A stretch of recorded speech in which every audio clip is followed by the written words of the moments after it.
কলকাতা তার সাংস্কৃতিক ইতিহাস এবং ঐতিহ্যের জন্য পরিচিত, কিন্তু এই শহরের কিছু জায়গাকে ঘিরে কিছু ভুতুড়ে গল্পও আছে। আজকের ভিডিওতে কলকাতার কিছু ভুতুড়ে গল্প শোনাবো, তাই অবশ্যই শেষ পর্যন্ত দেখবেন। ব্রিটিশ শাসনকালে গভর্নর জেনারেল ওয়ারেন হেস্টিংসের প্রাক্তন বাড়ি হেস্টিং হাউস কলকাতার সবচেয়ে ভয়ঙ্কর এবং অদ্ভুত জায়গাগুলোর মধ্যে একটি। হাউসটি এখন কলকাতা ইউনিভার্সিটির আন্ডারে এক উইমেন্স এডুকেশনাল ইনস্টিটিউট হিসেবে ব্যবহার করা হয়।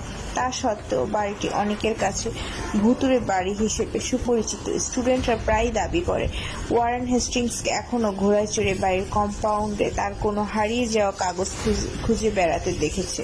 পুরনো করিডোরগুলোতে কোনো ইনভিজিবল মানুষের হেঁটে যাওয়ার শব্দ পাওয়া যায়। হঠাৎ টেম্পারেচার খুব নেমে যায় এবং অদ্ভুত সব আলোর ঝলকানিও দেখা যায়। যদিও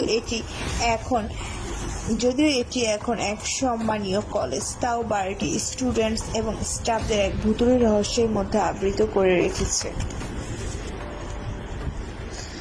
কলকাতার পুতুল বাড়ি তার কালো অতীতের জন্য সুপরিচিত এবং এসব অদ্ভুত পুতুলগুলো এখনো মানুষের ভয়ে হাড় কাঁপিয়ে দিতে সক্ষম। বলা হয় যে আগেকার দিনের ধনী জমিদাররা যারা এখানে থাকতো তারা এ বাড়িতে মহিলাদের এনে তাদেরকে নির্যাতন করত, ফলে সেই সব মহিলাদের আত্মারা এখন বাড়িটিকে তাড়া করে বেড়ায়। আশেপাশের বাসিন্দারা জানায় যে তারা এখনো রাতে মাঝে মাঝে বাড়িটি থেকে অনেক মহিলার কান্নার আওয়াজ শুনতে পায়। বাড়িটিতে যারা ঢোকার সাহস করেছে তারা জানিয়েছে যে তাদের কোনো অদৃশ্য হাত ঠেলে দিচ্ছে। কলকাতার ভয়ঙ্কর জায়গাগুলোর মধ্যে নিমতলা শ্মশান নিঃসন্দেহে এক উল্লেখযোগ্য ভয়ঙ্কর স্থান।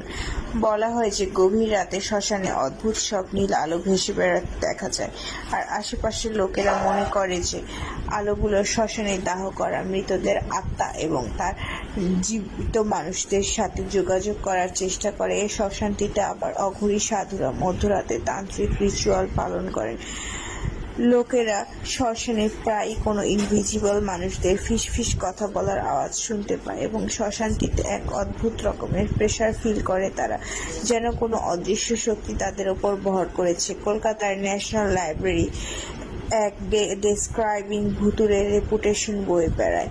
এখানে বহু প্রাচীন মূল্যবান বই রয়েছে। এখানে বহু সিকিউরিটি গার্ডরা এবং কিছু ভিজিটার্সরা বলেছে তারা মানুষের ফিসফিস কথা বলার আওয়াজ এবং মানুষের হেঁটে বেড়ানোর শব্দ শুনেছে, কিন্তু তারা কোনো মানুষকে দেখতে পায়নি। বলা হয় যে এক প্রাক্তন গভর্নর জেনারেলের ওয়াইফ লেডি ম্যাকগাফের আত্মা লাইব্রেরির মধ্য দিয়ে ঘুরে বেড়ায়। 2010 সালে লাইব্রেরিতে রেনোভেশনের সময় এক দুর্ঘটনা ঘটে, ফলে মানুষ মনে করে যে লাইব্রেরির আত্মারা রেনোভেশনের জন্য অসন্তুষ্ট হয়েছিল, তাই তারই এই দুর্ঘটনার জন্য দায়ী। রবীন্দ্র সরোবর মেট্রো স্টেশন, যা এক কালো অতীতের জন্য কুখ্যাত, সেখানে নাকি ছায়াসঙ্গীরা রাতে প্ল্যাটফর্মগুলিতে ঘুরে বেড়ায়।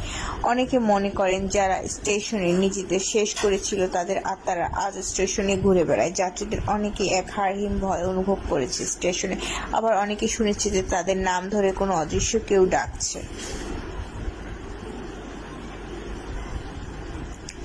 কলকাতার সাউথ পার্ক স্ট্রিট কবরস্থানটি কলকাতার সবচেয়ে বেশি ভয়ানক জায়গা। এখানে প্রায় বিভিন্ন অতিপ্রাকৃত ঘটনা ঘটে থাকে। সমাধিগুলি দেখাশোনা করার লোকেরা জানায় যে তাদের প্রায়ই কবরস্থানে মাথা ঘুরেও যন্ত্রণা হয়। তারা বিভিন্ন অশরীরীদের দেখেছে এই কবরস্থানে। ঐতিহাসিক এই কবরস্থানের এই চিরনীরব পরিবেশ এটিকে এমন একটি স্থানে পরিণত করে যা এক হাড়হিম করা ভয় ছড়িয়ে দেয়। কবরস্থান দেখতে আসা লোকদের অনেকেই জানিয়েছেন যে কোনো অশরীরীকে কবরস্থানে ঘুরে বেড়াতে দেখেছেন। প্যারানর্মাল বিশেষজ্ঞরা জানিয়েছেন হয়তো অতীতে ব্রিটিশ সৈন্যদের এবং সিভিলিয়ান যাদের কবর এখানে আছে তাদেরই আত্মারা ঘুরে বেড়ায় কবরস্থানটিতে। 200 বছর পুরনো লোহার সার্কুলার রোড কবরস্থানটি কলকাতার ভুতুড়ে স্থানগুলোর মধ্যে একটি। অনেক ভিজিটররা দাবি করেছে যে তারা এখানে এক গা ছমছমে ভয় ভাব অনুভব করেছে। কেউ কেউ তো এখানে তোলা নিজেদের ফটোতে রহস্যময় ছায়ার কথাও বলেছে। স্থানীয় লোকেরা রাতে কবরস্থানের আশেপাশে আশেপাশে আসতে চায় না, কারণ তারা মনে করে তাদের রাতে বাসিন্দারা কবর থেকে উঠে আসে। কলকাতার এইসব ভুতুড়ে জায়গাগুলো অতীতের ইতিহাস ও সুপার ন্যাচারালের এক ভয়ানক সত্যের মিশ্রণ, যেখানে মানুষ ইতিহাসের সাথে সুপার ন্যাচারালের সম্মুখীন হতে পারে। যারা প্যারানর্মাল বা ভুতুড়ে বিষয় ভালোবাসেন তাদের কাছে এই জায়গাগুলো পারফেক্ট ডেস্টিনেশন। বন্ধুরা, আমাদের দেশে কোন কোন ভুতুড়ে জায়গা সম্পর্কে আপনারা জানেন? প্লিজ কমেন্টে জানাতে ভুলবেন না। আপনাদের মতামত আমার জন্য খুবই মূল্যবান। যদি এরকম আরও নিত্য নতুন ভয়ানক ভুতুড়ে ভিডিও পেতে চান তাহলে আমার চ্যানেলটি সাবস্ক্রাইব করে পাশে থাকা বেল বাটনে প্রেস করার অনুরোধ রইল। আর যদি ভিডিওটি ভালো লাগে তাহলে অবশ্যই একটি লাইক করবেন।